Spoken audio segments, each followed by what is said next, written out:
Hello viewers, இன்னைக்கு நம்ம பார்க்க போறது ப்ளீச் எபிசோட் 21 பார்ட் 2.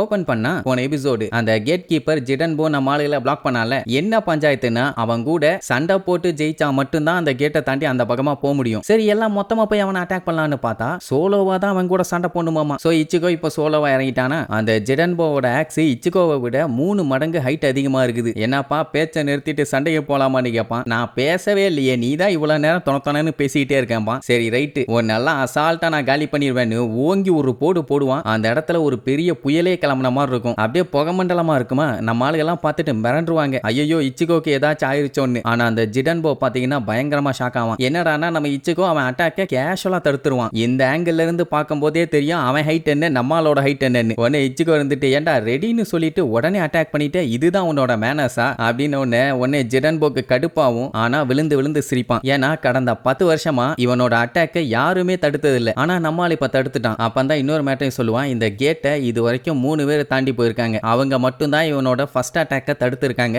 அதுல ஒரு ஆள் நீ. ஆனா என்னோட செகண்ட் அட்டாக்க இதுவரைக்கும் யாருமே தடுத்தது இல்ல அப்படின்ட்டு அவனோட மொத்த எனர்ஜியும் போட்டு ஓங்கி ஒரு வெட்டு. அவ்வளவுதான், நம்மால மண்ணுக்குள்ள புதஞ்சிருப்பான்னு பார்த்தா அந்த அட்டாக்கையுமே அசால்ட்டா தடுத்துட்டான். என்ன இது இன்னும் நிக்குது? இந்த ஜிடன் சாதாரண ஆள் இல்லடா. செகண்ட் இதையும் எப்படியோ தடுத்துட்டு இந்த ஜிடனோட 10 ஸ்ட்ரைக் ஃபெஸ்டிவலை எப்படி தடுக்கிறேன்னு நான் பாக்குறேன் அப்படின்னு சொல்லிட்டு கேப் விடாம 1 2 3 4 5 6 7 8ன்னு பார்த்து ஸ்ட்ரைக் அடுத்து அடிச்சுக்கிட்டே இருப்பான். அதை பார்த்துக்கிட்டு இருக்க நம்ம ஆளுக கண்ணுல ரத்த கண்ணீரே வந்துரும் போல. ஏன்னா அப்படி கொலவரித்தனமா அடிச்சுக்கிட்டு இருக்கான். கடைசி அட்டாக் அவ்வளவுதான், சோழி முடிஞ்சான்னு சொல்லி 10வது அட்டாக்க வெறி கொண்டு அடிப்பான். அங்க இருக்க தரையெல்லாம் பிச்சுக்கிட்டு போகும். பெரிய பெரிய கல்லா நம்ம ஆளுங்க மேல தெரிச்சு வந்து விழும். நல்ல வேலை யாருக்கு எந்த அடியும் பண்ணல. அதுக்கப்புறமும் அந்த ஜிடன்போ பாத்தீங்கன்னா ஷாக்ல இருப்பான். என்னன்னா அத்தனை அட்டாக்கையுமே நம்மளால கேஷுவலா தடுத்திருக்கான். என்ன இவன் இன்னுமே நின்றுட்டு இருக்கான்னு அவனுக்கு பயங்கர ஷாக்கு. நம்ம சேடுக்கு தெரிஞ்சு போச்சு அவன் கிசுகே கிட்ட இருந்து செமையா கத்துக்கிட்டான்னு. ஸ்டெமினாவோ கட்ஸ் மட்டும் கிடையாது, ஃபைட்டோட சீக்கிரட்டையும் கத்துக்கிட்டான் அப்படிங்கிற மாதிரி யோசிச்சுக்கிட்டு இருப்பான். ஏன்னா கிசுக்கு என்ன சொல்லியிருப்பான்னா நார்மல் சோல் ரீப்பர்ஸை விட நம்ம ஆளுக்கு பவர் அதிகமாவே இருக்குதுன்னு. அப்படின்னா இதுக்கு முன்னாடி அவன் சண்டை போட்டு தோத்தான்ல,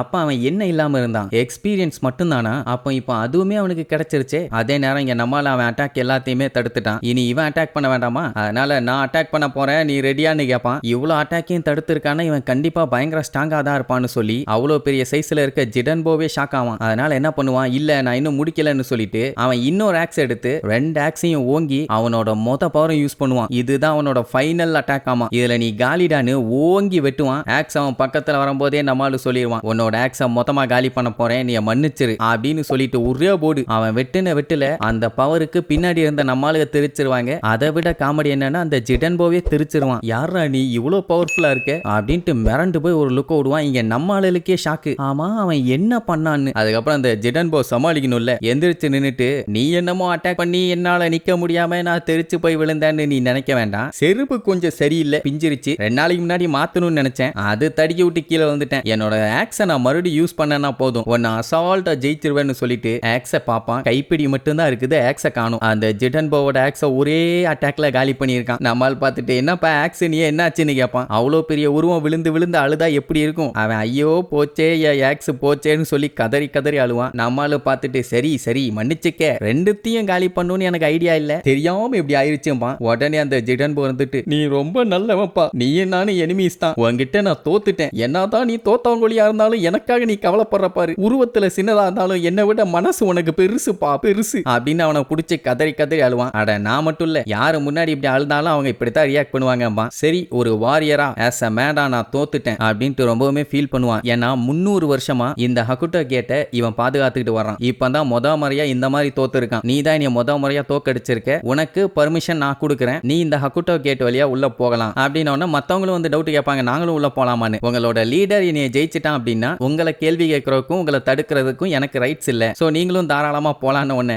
இஷிடா கத்திட்டு இருப்பான், எது இச்சிக்கோ எங்க லீடரா அப்படியெல்லாம் சொல்லாராமா, வாய முறான்னு சொல்லிட்டு நம்மால பேரை கேட்டு தெரிஞ்சுக்குவான். சரி நல்லபடியா உள்ள பார்த்து பத்திரமா போயிட்டு வா, உள்ள இருக்கவங்க எல்லாம் பயங்கர ஸ்ட்ராங்கான ஆளுங்க, உனக்கு என்ன வேணாலும் ஆகலான்னு. ஒன்னு எல்லாத்துக்கும் நான் தயாரா தான் வந்திருக்கேன். சரி ஓகே நான் கேட்டை ஓபன் பண்றேன்னு சொல்லிட்டு அவ்வளோ பெரிய கேட் கேட்டை அவனே கஷ்டப்பட்டு தான் தூக்குவான். அப்ப எந்த அளவுக்கு அந்த கேட்டு வெயிட்டா இருக்கும்னு பாருங்க. அதுக்கப்புறம் அப்படியே உறைஞ்சு போன மாதிரி நின்னுட்டு இருப்பானா. டேய் அதான் தூக்கிட்டில்ல, ஏன்டா இன்னும் அப்படியே நிக்கிற, ஏதாச்சும் பஞ்சாயத்தான்னு கேட்பான். அவன் மூஞ்சி பாத்தீங்கன்னா அப்படியே பேய் அடிச்ச மாதிரி இருக்கும். என்னடான்னு பார்த்தா ஆப்போசிட்ல இருந்து எவனோ ஒருத்தன் வருவான். யாரா அவன்னு கேட்டா அவன் தான் ஸ்குவாட் 3யோட கேப்டன். ஆமா, பேரு ஜின் இச்சிமாரு. ரொம்ப பயங்கரமான ஆளு. சொல்ல போனா கொஞ்சம் கொடூரமான வில்லன். அது போக போக தான் தெரியும். ஆல்ரெடி டைம் வேற கம்மியா தான் இருக்குது. இனி இவங்கிட்ட இருந்து நம்ம ஆளுங்க தப்பிச்சு எப்படி உள்ள போய் ரூக்கியாவை காப்பாத்த போறாங்கன்னு அடுத்தடுத்த எபிசோட்ல பார்க்கலாம். டாடா.